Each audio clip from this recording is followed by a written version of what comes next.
Right then, so I'm sure you're all aware that very sadly someone very important in Paul's life couldn't be here today.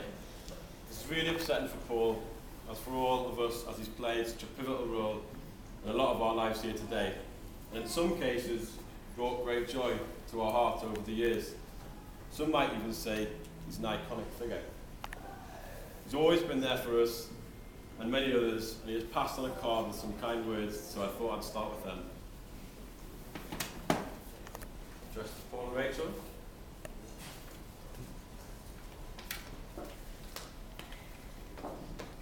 To Paul and Rachel, have a great day. There is only one Paul love. Best wishes, Alan Shearer.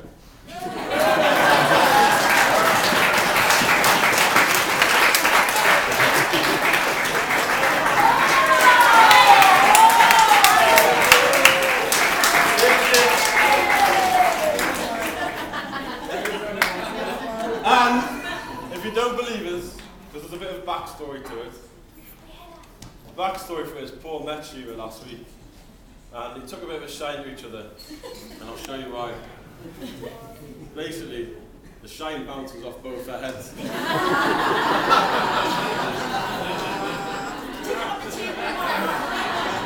It is pure of Paul. It's true. You could look a little like me. Oh yeah, I know the best man couldn't make it. Some poor excuse about his firstborn. On the subject of people who couldn't make it, a little bit of a shout out to Mike Brown, who's always been big love to Paul, and Anna Maria from the Kane family. She's always been big lover of Paul and our family, so big love to her. Paul, Rachel, what I'm about to say might be regarded as being quite nice. And I know it doesn't happen too often, so I hope this isn't something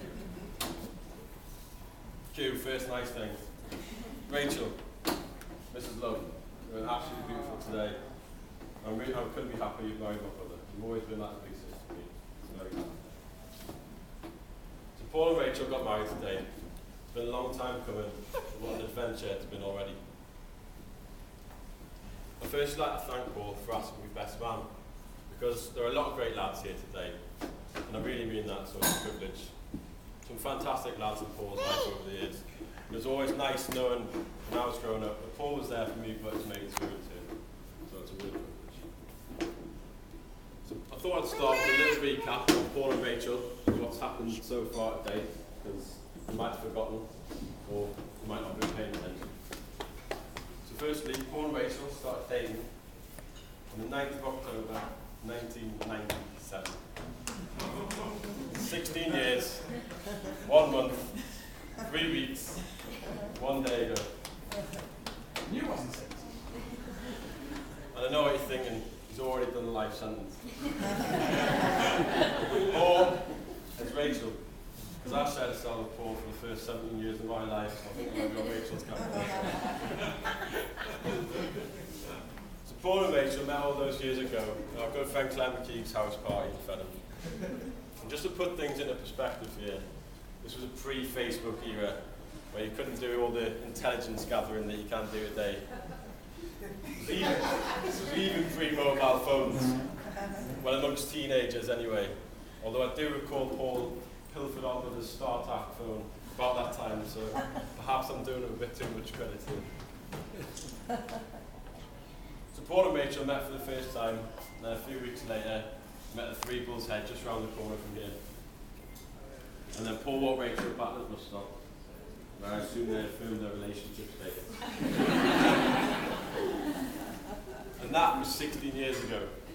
So to put it into perspective again, Roman is now 7, so there was a whole 9 years before that. So I had to have a little think as to Paul's whereabouts for those 9 years. And the first place I came up with was Leeds. The playground and many in the room, and me included, but very sadly, Rachel almost lost Paul to his newfound love of dominoes, kebabs, and anything else that he gets his hands on. It was a pretty rough patch in the relationship. He doubled in size, but he somehow made a pretty solid comeback. Okay, so seems I couldn't really recall what Paul did for 9 years. But to fast forward a bit, to the best bits for me anyway, and I thought I should give them a shout out because today's a big day for them as well, and that's of course they're beautiful kids.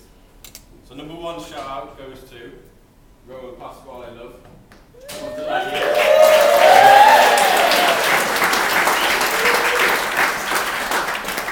Number two shout out goes to Mateo Rocco Love. An equally brilliant child and product of Paul and Rachel. And number three, the gorgeous Gabriella Rose.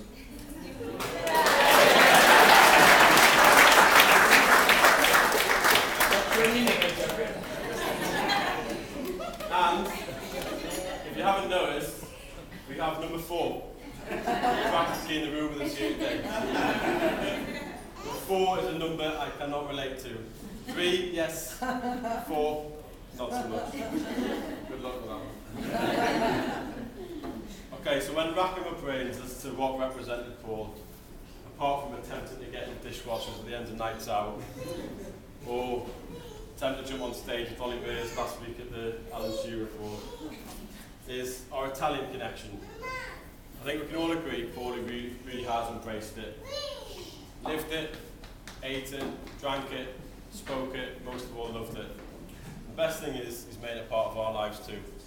From learning it in school with the lads, to working in Da Vinci's, living in Siena, olive picking with the boys in Arpino, but just stripping it back to the core about what Paul's really all about, which is traditional, honourable, good old Italian family values.